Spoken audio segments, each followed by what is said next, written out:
안녕하세요 결사대 여러분들. 62번째 영상이네요. 멤버십 문의는 게시글과 댓글에 있습니다. 자, 오늘 뉴스 기사가 하나 나와서 소개해드리려고 하는데요. 비전 펀드라고 있죠. 손정희 씨가 만든 소프트뱅크라는 일본 통신 회사와 사우디 국펀드가 합작해서 만든 펀드인데요. 벤처 캐피탈, 기업의 초기 투자를 담당하는 벤처 캐피탈 펀드라고 보시면 될 것 같습니다. 그렇다고 엄청 빠른 엔젤 투자자 이런 단계는 아니고요. 어느 정도 조금 잘 나간다 싶은 기업들에게 투자하는 비전 펀드라는 게 있는데, 이 펀드가 주요 투자처가 보통 어디냐면, 우리가 익숙한 거대로 제가 순서를 써놨는데, 쿠팡이 있고요, 우버가 있고요, 그리고 위워크에는 점점점 붙여놨는데, 코로나 때 아주 작살났고 지금도 작살나고 있죠. 제가 알기로 위워크는 마이너스 90% 정도 되는 걸로 알고 있습니다. 그 다음에 이제 영국의 팹리스 회사죠. 저전력 반도체를 만드는 것으로 유명한 ARM이 있고요. 그 다음 엔비디아, 도어대시 등등이 있죠. 솔직히 말씀드리면 손정희 씨가 만든 비전 펀드의 평판은 그렇게 좋지는 않습니다. 그래서 그냥 농담으로 손씨니까 마이너스의 손이다, 뭐 이렇게 말씀하는 사람들, 기사들도 있을 정도로 사실 그렇게 투자를 잘하는 분은 아닌 것 같습니다. 솔직히 말씀드리면 뭐 니 따위가 뭔데 손종이를 까, 이렇게 말씀하시는 분도 있겠지만 업계 평가는 분명히 그렇습니다. 그래서 이분의 목표는 비전 펀드를 뭐 3개, 4개, 5개 계속 늘려 나간다고 공약을 말씀하셨지만 2까지밖에 안 나왔고요. 이마저도 비전 펀드 1과 2 둘 다 인력 감축을 하고 있다는 게 요즘 분위기입니다. 그런데 말입니다. 오늘 무슨 기사가 나왔냐면 비전 펀드의 자산을 매각하기 시작했대요. 소프트뱅크에서 운영하는 비전 펀드에서 상당 부분을 현금화해서 AI랑 반도체에 투자하겠다고 말했습니다.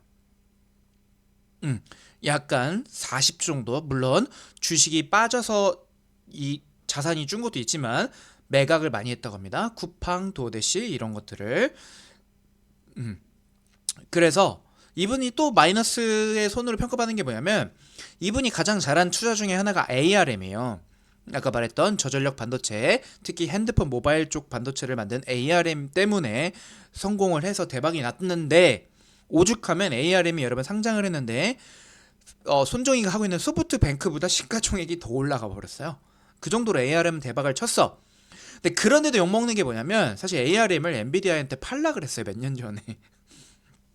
근데 반독점 이슈 때문에 팔지 못했는데, 그러니까 이분은 ARM이 성공할 걸 못 봤다는 거야.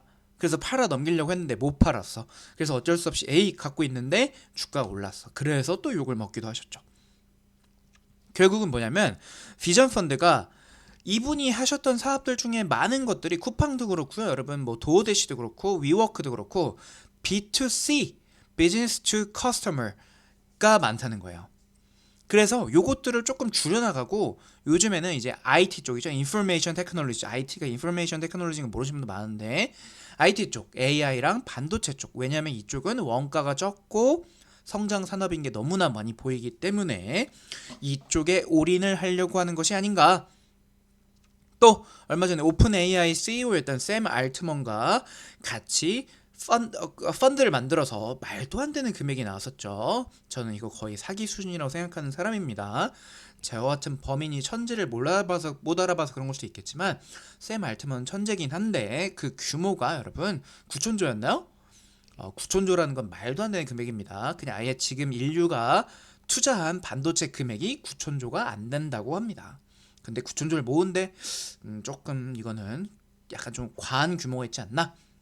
그래서 어쨌거나 샘 알트먼과 비전 펀드 손정희가 반도체 쪽, AI 쪽에 올인하려고 하는 시도를 보이고 있다라는 이 기사 한번 설명 한번 드리려고 했고요. 그 다음에 어떻게 보면 더 중요한 거죠. 여러분, TSMC는요 진짜 너무 뭐랄까 친고객적이라 할까?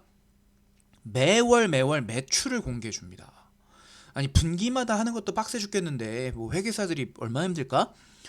매달 여러분 실적을 발표해 주는데요. 매출 정도만 발표해 주는데요. 4월 실적이 나왔는데 3월 대비 전달 대비 MOM, month over month죠. 전달 대비 20%가 증가했습니다. 여기 나오죠? 20.9%. 여러분 1년 대비가 아니라 전년도 매출 대비 20% 성장이 아니라 전달 대비 1.2예요. 20%인 거예요. 그럼 만약에 여러분 이게 물론 이렇게 안 되겠지만 12개월이잖아요. 1년은 1.2에 12승 해보세요. 엄청난 결과가 나죠. 말도 안 되죠. 그리고 전년 YOY year over year 전년 대비죠.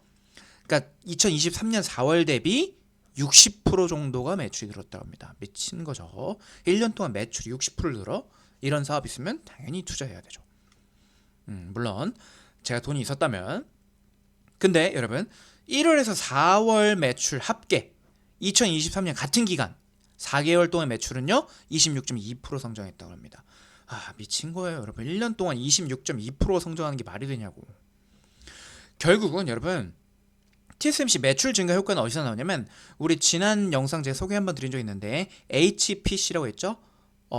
뭐 최신 하이퍼 이렇게 엄청 하이 퍼포밍 컴퓨터 AI 쪽이라 보시면 되는데 지난 이거 진짜 제가 말했지만 TSMC 실적 제대로 뜯어보면 가이던스 자체는 예상치보다 살짝 줄었어. 그러나 모바일이랑 자동차 때문에 준 거였지 AI 쪽 때문에 준 건 절대 아니라고 했단 말이야. 그래도 주가는 떨어졌어. 웃기죠. 결국 이 TSMC가 발표했던 것 봤을 때 AI 쪽인 거야. AI 쪽에서 잘 나가면 AI 반도체의 90%를 담당하고 있는 누구? 엔비디아가 최대 수혜인 거야. 그래서 오늘 이거 주식 날라가야 정상입니다. 근데 요즘 알겠지만 논리가 잘 안 먹히는 시장이죠. 그래서 이번 TSMC 실적 발표에서도 4월 실적 발표에서 느껴지는 건 뭐야? AI랑 반도체만큼 확실한 게 없어요. 장단기적으로 확실한 길입니다. 그런데 여러분 제가 뭐라 했죠? 반도체 하드웨어를 파는 반도체를 파는 기업들과 뭐 챗GPT, 라마, 제미나이 만드는 빅테크 AI 기업들은 구별해야 한다 그랬어. 누가 더 좋다 그랬어? 반도체 기업이 더 좋다 그랬어. 왜? 라마가 이길지 뭐 제미나가 이길지 오픈 AI가 이길지 챗GPT가 이길지 몰라. 근데 어쨌거나 반도체는 누구 거 써야 돼? 결정돼 있다고. 누구? 엔비디아 반도체 써야 되고요. 그 엔비디아 반도체 누가 만들어줘? TSMC가 만들어줘. 그리고 그 다음에 삼성전자랑 마이크론도 있지만 결국 안전하게 납품을 해봤던 건 누구야? SK 하이닉스의 HBM이란 말이야. 그래서 얘네 셋은 확실한 놈들이야. 근데 확실하면 주가가 계속 올라야지. 근데 왜 안 올랐어요? 얘네 꽤 조정받았거든? 그죠? 반도체 섹터, 엔비디아. 왜 받아? 결국 투자의 심리가 안 좋아서 그런데 왜 안 좋았어? 인플레이션이 높은 거야. 인플레이션이 높으면 기준금리 안 내려줄 것 같은 거야. 결국 PR의 문제라고. 주가가 뭐랬어? EPS랑 PR이랑 곱해야 된다 했어. 그러면 주가가 오르려면 PR이 오르거나 EPS 오르거나 둘 중 하나가 오르거나 둘 다 오르거나 해야 된다 그랬어. 그죠? EPS는 계속 잘 지키고 있어. 결국 뭐야? PR 문제였던 거야. 물가가 안 잡히니까 물가가 안 잡히는데 저거 엔비디아든 TSMC든 이거 계속 주가가 갈 수 있을까? 하는 그 두려움 때문에 많이 안 오른 거라고. 지난 TSMC 분기 실적 발표에서 제가 뭐라 했어? AI 쪽은 괜찮을 거라고 말했고 AI 섹터만큼은 가이던스 비트했다고 잘 나갔었다고. 그랬는데 시장 심리가 안 좋으니까 알아서 그러는지 몰라서 그러는지 어쨌든 TSMC가 AI 좋다는데도 엔비디아가 떨어졌단 말이야. 그게 지금 거의 2달 이어지고 있단 말이야. 2달을 조정을. SOXL 엔비디아 고점 보면요 3월 한 8일에서 10일 정도 고점이에요. 그쯤이. 결국은 2달 동안 조정받은 건 뭐야? 결국 얘야. PR 문제, 인플레이션과 문제 없어. 모멘텀 문제 없어. EPS도 찍힌단 말이야.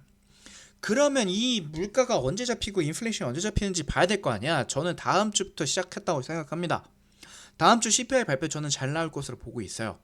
CPI 발표 물론 세부 지표 봐야겠지만 CPI가 잘 나오는데 주가가 떨어질 가능성이 있을까? 저는 그렇게 높게 보진 않고 있습니다. 그래서 CPI 발표가 잘 나올 것으로 보고 거기서 한번 레벨업이 되고 그 다음에 엔비디아 실적 발표 때 여러분 엔비디아가 실적이 안 좋을 확률이 있을까? 가이던스가 안 좋을 확률이 있을까? 저는 거의 없다고 봅니다. 그래서 5월 말로 갈수록 저는 5월은 3월, 4월이랑 다르다. 5월만큼은 승리의 달이 될 수 있을 거다. 전 이렇게 보고 있습니다. 아시겠죠? 오늘은 짧게 이상 스타고였습니다. 멤버십 문의는 여러분 언제든 주세요. 이거보다 조금 더 올랐습니다. 좀 올랐습니다. 더. 그래서 여러분 계좌에서 여러분이 굴리는 거다. 멤버십 걱정 사기 걱정 안 해도 된다. 여러분 계좌에서 돌리는 거다. 궁금하면 5만 원으로 10일 무료 체험 해드린다. 그래서 교육과 실시간 매매까지 도와드리니까 언제든 연락 주세요. 이상 스타워크였습니다.